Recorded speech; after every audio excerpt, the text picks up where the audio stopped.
नमस्कार साथियों, हमारे इस चैनल में आप सभी का फिर से एक बार बहुत-बहुत स्वागत है। क्या आप जानते हैं कि मेरे पास या किसी भी ऑर्थोपेडिक सेंटर में फ्रैक्चर होने की वजह से जितने भी पेशेंट्स आते हैं, उनमें से एक बहुत बड़े वर्ग को लगभग 18 से 20% पेशेंट्स को कलाई की हड्डी का फ्रैक्चर होता है और इसमें से ज़्यादातर लोगों को प्लास्टर लगवाने की ज़रूरत पड़ती है। हमारे देश में डॉक्टरों की संख्या बहुत कम होने की वजह से ज़्यादातर डॉक्टर्स को अपने कैपेसिटी से बहुत-बहुत ज़्यादा पेशेंट्स दिन भर में देखने पड़ते हैं और इसी वजह से समय के अभाव में कई बार हम चाहते हुए भी बहुत ज़्यादा डिटेल में छोटी-छोटी बातें मरीज़ों को नहीं समझा पाते कि प्लास्टर लगने के बाद उन्हें किन-किन चीज़ों का ख्याल रखना ज़रूरी है। और इन जानकारियों के अभाव में कई बार पेशेंट्स को परेशानियों का सामना करना पड़ता है। मैं हूँ डॉक्टर अंकित सोनी, हड्डी एवं जोड़ रोग विशेषज्ञ और अगर आपको भी कलाई में फ्रैक्चर की वजह से प्लास्टर लगवाने की ज़रूरत पड़ी है, तो यह वीडियो मैंने आप ही को ध्यान में रखकर बनाया है। इस वीडियो में मैं आपको वो सभी चीज़ें बहुत डिटेल में समझाने की कोशिश करूँगा, जो आपके लिए ज़रूरी है। इस वीडियो को हम 4 भाग में डिवाइड कर सकते हैं।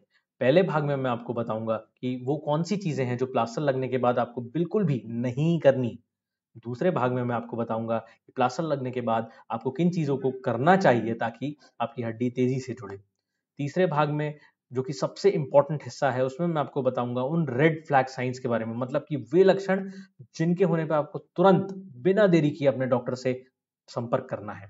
और चौथे हिस्से में मैं आपसे कुछ एक्सरसाइज़ेज़ करवाऊँगा और मैं चाहूँगा कि आप उन एक्सरसाइज़ेज़ को याद कर लें और रोज़ दिन में 2 से 3 बार ज़रूर करें ताकि आपका हाथ जल्दी से जल्दी ठीक हो जाए। तो सबसे पहले हम ये जान लें कि प्लास्टर के साथ क्या नहीं करना है। सबसे इम्पोर्टेंट, हमें प्लास्टर को बिल्कुल भी गीला नहीं करना है। अगर हम प्लास्टर को गीला कर देते हैं तो उसकी स्ट्रेंथ कम हो जाती है और उसमें क्रैक्स आने लगते हैं। इसके अलावा प्लास्टर के अंदर आपने देखा होगा कि रुई, कॉटन या सॉफ्ट रोल लगाया जाता है और अगर रुई गीली हो जाती है तो उसमें से बहुत बदबू आती है। अगर बदबू आने लगेगी तो आप उस प्लास्टर के साथ रह नहीं पाएँगे, आपको उसे चेंज करवाना ही पड़ेगा। इसके अलावा बहुत लंबे समय तक अगर अंदर गीलापन बना रहे तो आपकी स्किन खराब हो सकती है, उसमें रैशेज़ आ सकते हैं या घाव भी बन सकता है।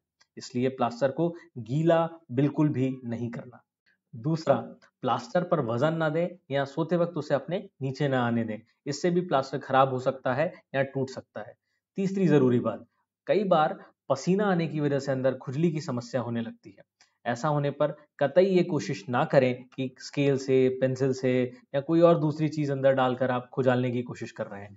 ऐसा बिल्कुल भी ना करें, नहीं तो स्किन में घाव बन सकता है और आपकी समस्याएँ कई गुना ज़्यादा बढ़ सकती हैं। अगर आपको खुजली की समस्या होती है तो अपने डॉक्टर से तुरंत बात करें और उसके लिए कुछ दवाइयाँ लें। और एक बात, किसी भी प्रकार का व्यसन ना करें, तंबाकू, गुटखा आदि का सेवन ना करें, शराब ना पिएँ। इन सभी चीज़ों से शरीर की हड्डी को जोड़ने की क्षमता पे बहुत असर पड़ता है, वो कम होने लगती है और अगर आप ऐसा करते रहेंगे तो आपकी हड्डी को जुड़ने में समय ज़्यादा लग सकता है या दूसरी प्रकार की भी कई समस्याएँ सामने आ सकती हैं, तो ऐसा भी बिल्कुल ना करें। अब हम जानेंगे कि आपको प्लास्टर लगने के बाद क्या-क्या करना चाहिए। तो उसमें सबसे ज़रूरी चीज़, अपने हाथ को ऊपर उठा के रखें, खासकर शुरू के 2 से 3 दिन। इससे आपकी सूजन और दर्द में बहुत तेज़ी से कमी आएगी और दूसरा, आपकी हड्डी जुड़ने की प्रक्रिया में भी तेज़ी आएगी। इसको करने के लिए आप स्लिंग या आर्म पाउच का इस्तेमाल कर सकते हैं, जो डेफ़िनेटली आपके डॉक्टर्स आपको देंगे ही। और रात में सोते वक़्त ध्यान रखें कि अपने हाथ को अगर आप आर्म पाउच में से निकाल रहे हैं, तो उसे अपने पेट पर या अपनी छाती पर रखकर सोएँ या फिर बगल में एक ऊँचा तकिया लगा लें और उसके ऊपर हाथ को रखकर सोएँ।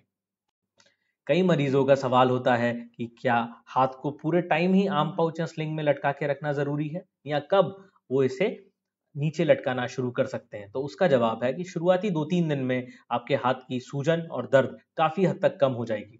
सूजन कम होने के बाद आप बीच-बीच में हाथ को नीचे लटका सकते हैं। परंतु ध्यान रखें कि अगर सूजन वापस बढ़ रही है, तो फिर से आपको हाथ को आर्म पाउच में ही रखना है और वीडियो में जो आगे एक्सरसाइज़ बताई जाएँगी, उन एक्सरसाइज़ेज़ को अच्छे से करना है। ये करने के बाद हाथ की सूजन उतर जाएगी। जब सूजन उतर जाए तो फिर आप कुछ समय के लिए हाथ को नीचे लटका सकते हैं। ऐसे धीरे-धीरे जब हाथ में सूजन आना पूरी तरह से बंद हो जाए, तो आप स्लिंग से मुक्त हो सकते हैं। नेक्स्ट, सेकंड पॉइंट, अब आपको और क्या-क्या करना चाहिए? तो जो भी जोड़ आपके प्लास्टर से बाहर रखे गए हैं, जैसे कि आपकी उँगलियाँ, अंगूठे, उनको आप खूब चलाएँ। आप अपनी मुट्ठी बाँधें, खोलें, अंगूठे को चलाएँ, कूनी को चलाएँ, कल अपनी हथेलियों को ऊपर की ओर करें, नीचे की ओर करें। मतलब कि जो भी जोड़ आपके प्लास्टर से बाहर हैं, उनका खूब मूवमेंट करना ही है। कई लोगों को, कई पेशेंट्स को ये दुविधा रहती है कि कहीं अगर वो हाथ को हिलाएंगे तो उनकी टूटी हुई हड्डी जगह से वापस खिसक ना जाए। लेकिन मैं आपको आपके इस डाउट को बिल्कुल बिल्कुल क्लियर करना चाहता हूं कि ऐसा बिल्कुल नहीं होगा।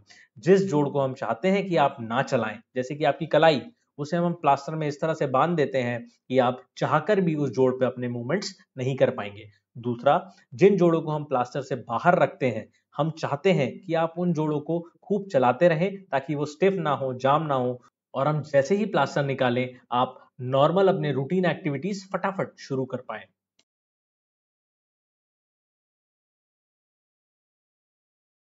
तीसरा, आपके डॉक्टर के द्वारा बताई गई दवाइयों को आप समय पर लेते रहें।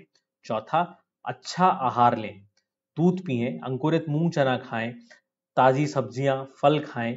अगर आपको डायबिटीज नहीं है तो एक छोटी गुड़ की डल्ली रोज सुबह शाम भोजन के बाद जरूर लें। ये आपके घाव को भरने में और हड्डी को तेजी से जोड़ने में शरीर की मदद करेंगी।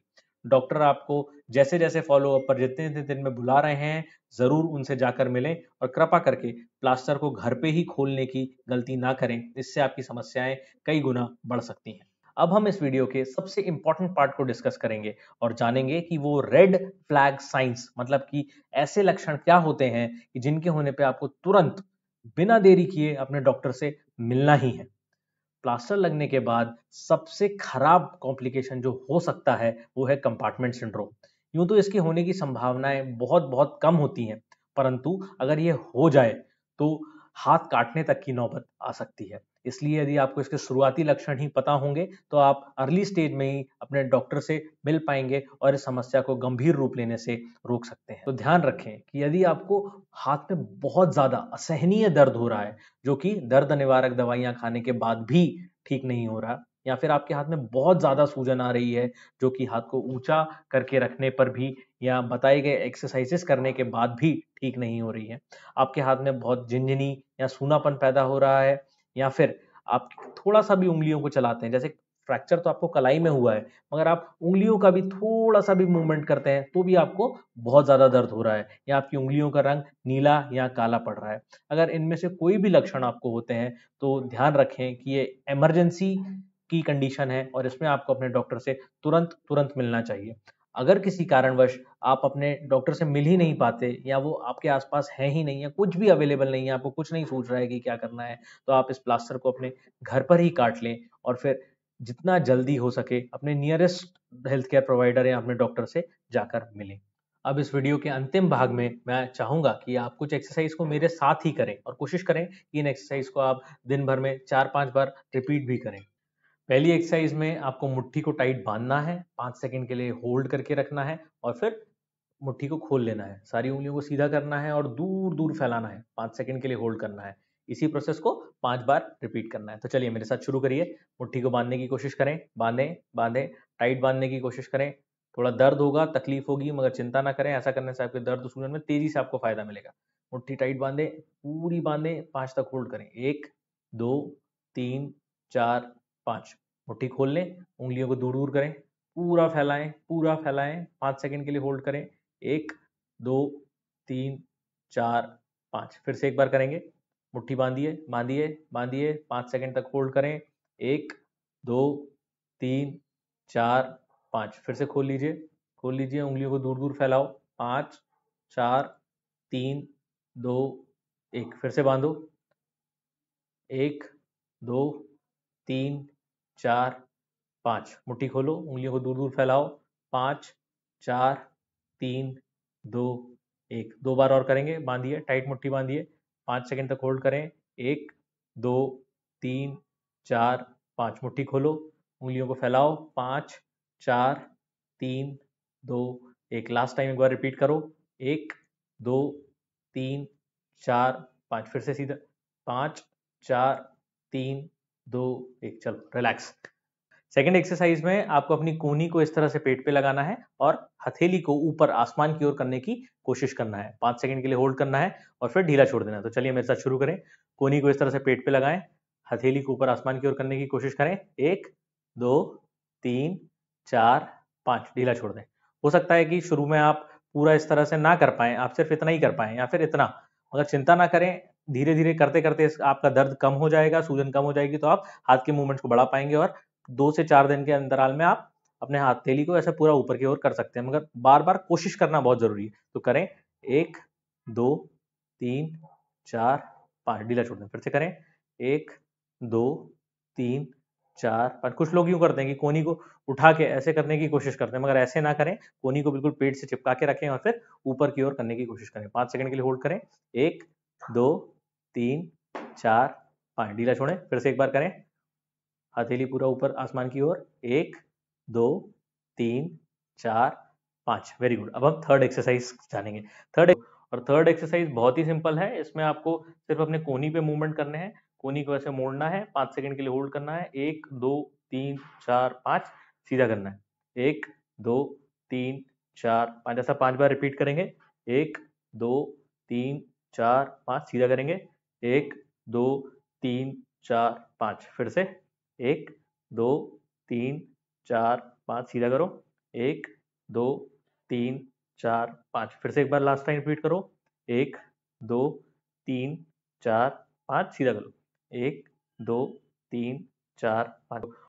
बस इतना ही सिंपल सा काम करना है। इन एक्सरसाइजेस को दिन में 3 से 4 बार जरूर रिपीट करें। और अब अंत में मैं आपको फिर से एक बार बता दूं कि इस वीडियो के माध्यम से मैं आपको क्या मुख्य संदेश देना चाहता था। तो पहला, प्लास्टर को गीला ना करें, सोते समय प्लास्टर को अपने नीचे दबने ना दें, किसी वस्तु को प्लास्टर के अंदर डालकर खुजली करने की कोशिश ना करें, तंबाकू या अन्य नशीले पदार्थों का सेवन ना करें। और आपको क्या करना है वो है, हाथ को ऊंचा उठाकर रखें, जो भी जोड़ प्लास्टर से बाहर हैं उन्हें चलाते रहें, दवाइयां समय पर खाएं, पौष्टिक आहार लें और अपने डॉक्टर से समय समय पर मिलते रहें। फिर रेड फ्लैग साइंस होने पर, मतलब बहुत ज्यादा असहनीय दर्द होने पर, हाथ में झिनझिनाहट, सूनापन, उंगलियों का रंग चेंज होना, ऐसी समस्याएं आने पर तुरंत अपने डॉक्टर से संपर्क करें। और जो बताई गई एक्सरसाइजेस हैं उनको दिन में 3 से 4 बार जरूर जरूर रिपीट करें। आशा करता हूं कि आपको ये वीडियो पसंद आया होगा। वीडियो में बताई गई सभी जानकारियों को आप अपने ध्यान में रखेंगे और अपने हाथ को जल्दी से जल्दी ठीक करेंगे और चिरायु रहेंगे। धन्यवाद।